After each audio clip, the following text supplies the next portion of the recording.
Alright guys, welcome back to the channel. As always, thank you for taking time out of your day to watch the content. I really do appreciate all of the continued support. We have multiple topics we're going to cover today, starting with a Bloodborne rumor, or a follow-up to a Bloodborne rumor that I do believe may be worth mentioning.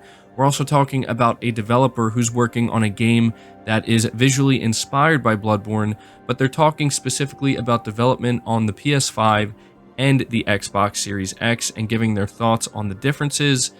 Next up, we're talking about SIFU as it received its first major content update. And finally, we're talking about an acclaimed game announcing that it's going to be making its way to PlayStation VR2 whenever Sony's next-gen VR headset launches. So before we get into these topics, do me a big favor. If you do end up enjoying the video or finding it informative, make sure you hit the like button. It really does help the videos out a lot. And if you are new here to the channel, don't forget to hit that subscribe button as well. Starting here talking about Bloodborne, this is reading from WCCF Tech, where they say Bloodborne is among the most unique action role-playing games developed by From Software, and apparently we haven't seen the last of it, according to a well-known insider. Speaking on the latest episode of the Sacred Symbols podcast, insider and former IGN journalist Colin Moriarty said that we haven't seen the last of Bloodborne. No further details have been provided, but the statement hints that something is in the works. So the reason why I wanted to mention this, even though it may seem insignificant, is because the last time we heard from Colin Moriarty about Bloodborne, he said that he heard from a few sources that he trusts that not only is Bluepoint working on a remaster of Bloodborne for the PS5 and I believe PC, but they're actually also working on a proper sequel to Bloodborne as well. And this seems to be Colin Moriarty's subtle way of kind of nudging everybody and letting them know that, as far as he's aware, that is still what is being worked on. Now, I will let you know that I have personally heard that Bluepoint Games is not working on anything Metal Gear Solid related. I'm mentioning this because we've been hearing less and less about Metal Gear Solid when it comes to Bluepoint Games and Sony in particular, but yet we continue to hear about Bloodborne in relation to Sony doing something more with it. So I want to say at this point in time, it's looking much more likely that Bluepoint is doing something with Bloodborne, and it seems extremely unlikely that Sony is just going to sit on the Bloodborne IP. Now, what exactly they're doing remains to be seen, and when exactly they're going to start talking about it, we don't know. It's hard to say if that's something they're going to discuss this year or if they're going to save it for next year. But nonetheless, I wanted to be sure to cover this and let you guys know that Colin Moriarty is once again out here, in this case, subtly letting everybody know that Sony is doing more with Bloodborne. And given the tremendous success that Elden Ring has found, it just makes sense that Sony is going to want to capitalize on this IP that they own. Now, whether or not Bluepoint Games is actually making a full-blown sequel to Bloodborne, I don't know. I want to say that I would be willing to give them a shot and see what they can do, but I know that there is a lot of people that just simply would not be okay with anybody other than From Software handling Bloodborne. But maybe there's a chance it could be a joint effort. Maybe we could see a situation where Bloodborne 2 is being handled by both Bluepoint Games and From Software. To me, that actually seems like a ideal situation. It would be really cool. But at this point, I want to ask you guys, let me know your thoughts down in the comments below. What do you think about what Colin's saying about Bloodborne, and what do you hope Sony does with it next? Moving on to the next topic, we're talking about a developer that is working on a game called Lies of P, which seems very Bloodborne inspired with the art style or the gothic setting. And they're talking specifically about developing for both current gen consoles. So this is reading from Gaming Bolt, where it says, of the many Souls-like titles that have and will continue to release, NeoWiz's Lies of P is one of the more interesting. Based on Pinocchio, it aims for an action RPG experience with a gothic Victorian aesthetic that calls Bloodborne to mind. Since it's currently in development for the PS5, Xbox Series X and S, and PC, have the differences between the consoles felt significant, especially since the Series X has an AMD Zen 2 CPU at 3.8 GHz, while the PS5's Zen 2 runs at 3.5 GHz. In an interview with Gaming Bolt, The development team revealed the difference was, quote, practically meaningless, end quote. Since we're making progress and optimization on our end, the difference between the two models is practically meaningless to us. However, one feature that has made a difference for both versions is upcoming support for AMD's Fidelity FX Super Resolution. When asked how it could help game developers, NeoWiz responded, Super Resolution has been a great help in development as it can further increase the graphics quality. We hope that this kind of solution will continue to be updated and evolved in the future.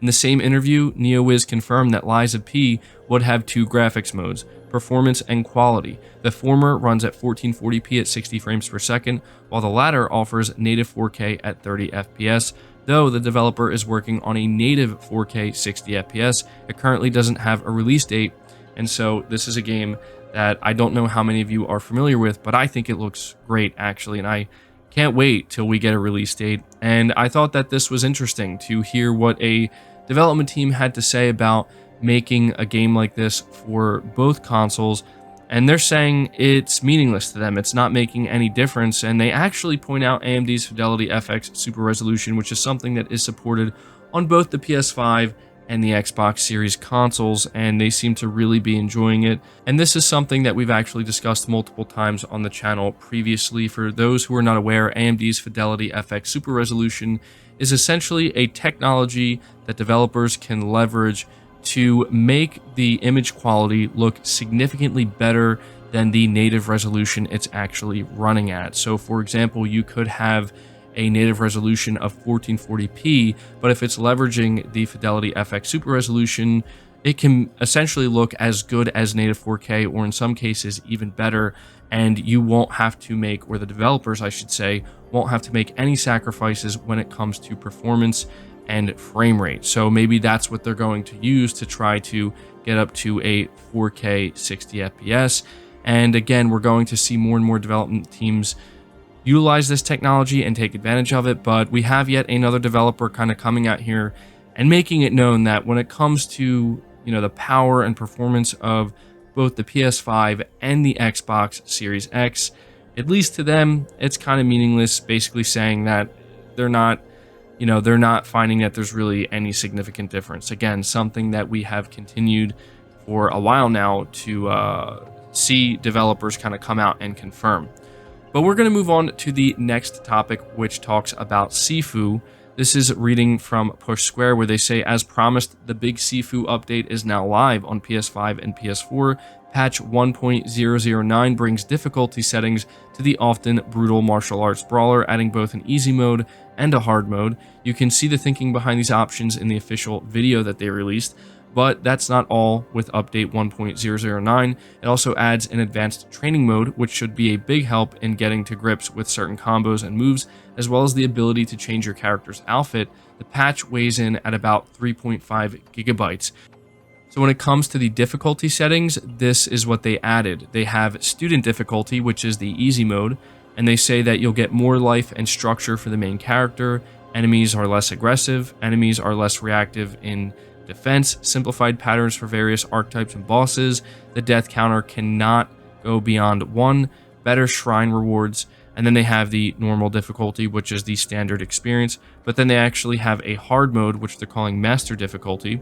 You get less life and structure for the main character, more life and structure for various enemies. Enemies are more aggressive, enemies are more reactive in defense, and there are new patterns for bosses. So to me, that is the most interesting one, because this game requires you to master the patterns of each boss fight in order to overcome it. So the fact that they're going to add new patterns could really change up the dynamic a lot. So yeah, guys, let me know what you think of the difficulty settings being added to SIFU. Let me know if you're somebody who maybe was struggling with it, if you're now going to go back and give it a shot on easy mode, or if you didn't struggle with it, let me know if the hard mode is enticing you to kind of go back. But I will continue to keep you guys updated with SIFU because it's one of the best games I played in a while. Certainly one of the best games I played all year. But now we're covering the final topic of the video. This is reading from Push Square, where they say survival games are among the most popular across all platforms these days, and Medieval Dynasty has been particularly well received on PC storefronts like Steam. The game merges hunting in the Middle Ages with tycoon-type gameplay, as you're required to build and fortify a thriving settlement for you and your people, and apparently it's planned for PlayStation VR2. According to a Polish interview with developers RenderCube and Spectral Games, as spotted by French website VR Player, a conversion is currently planned for MetaQuest 2 with a PlayStation VR2 port planned thereafter. Development of the virtual reality adaptation is going well, with one of the 4 key production milestones already complete. This will not be a direct translation of the existing PC release, but instead a version designed specifically for virtual reality, which maintains many of the mechanics and systems of the original. In other words, the developer's not taking the easy option of repurposing the existing game for PSVR2, but is instead looking to tailor and expand upon its concepts for the new medium. So I wanted to cover this because we're beginning to hear more and more games that are being developed for PlayStation VR2. At this point in time, it's just a matter of remaining patient and waiting for Sony to do a dedicated PSVR2 event where they show us the first lineup of games that are going to be releasing for the new headset. And so at this point, I want to ask you guys, for those who are looking forward to PSVR2 or plan to pick it up, is this a game you would want to play? Is Medieval Dynasty a game that maybe catches your interest? Let me know why down in the comments below. But that's going to do it for the video, guys. I hope you did enjoy it. I hope you did find it informative. Again, if you did, be sure to leave it a like, subscribe to the channel if you're new, hit the bell notification icon, and feel free to share the video out on top of all that. But until next time, guys, take care.